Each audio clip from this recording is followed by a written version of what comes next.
Yo, what's up mga kaibigan? Nali na tayo magkwentuhan. Sa first 25 games ng season na ito ay tila ba patungo na nga sa panibagong regular season record ng OKC Thunder. May record nga sila noon na 24 wins and only 1 loss. Subalit simula nang talunin sila ng San Antonio Spurs ng 3 sunod na beses, napadami na nga ang kanilang mga talo. At ngayon ay may 13 losses ng OKC habang second seed San Antonio Spurs naman ay may 16 losses. So 3 games na lang nga ang pagitan nila mga kaibigan, at ang malaking pinagkaiba pa nila sa ngayon, ang Spurs ay gumaling na nga mga injured players. Nakita pa lamang natin si Stephen Castle na gumawa ng 40 points, 12 rebounds, 12 assists and 4 steals triple-double.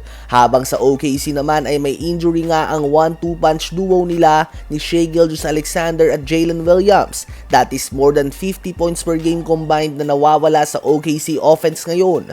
Kaya naman malaki nga ang tsansa ngayon ng Spurs na i-overtake ang OKC para sa best record sa West. May tsansa nga sila na maging ang number 1 seed sa Western Conference as long as mananatili silang healthy.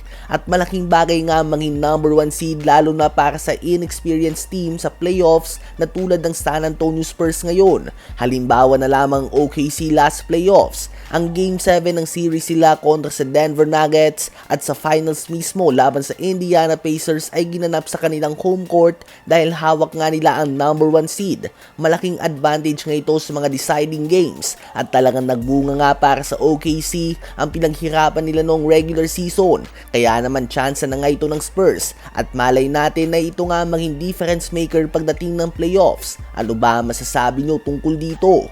Ngayon ay tumungo naman tayo sa Los Angeles Clippers. Halimaw na performance na naman ang pinakita ni Kawhi Leonard. Nagtala siya ng 41 points, 8 rebounds and 4 steals. Pinangunahan niya nga ang Clippers sa one-sided win laban sa malakas sa team ng Minnesota Timberwolves sa score na 115-96. 15 points din ang ambag ni John Collins, subalit talagang binuhat nga ni Kawhi ang Clippers team na ito sa panalo kahit na wala na si James Harden at hindi pa naglalaro ang naging kapalit nito na si Darius Garland.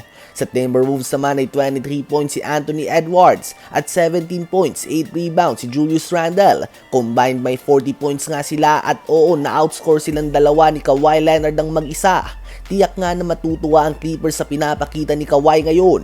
Hindi dahil sa madadala niya ang team na ito sa playoffs na very possible talaga na mangyari. Bagkus umaangat lang nga ng husto ang value ni Kawhi ngayon. Kaya naman kapag trade nila ito sa off-season ay tila ba nasa prime pa din ito at pwede silang mag-demand ng matinding kapalit.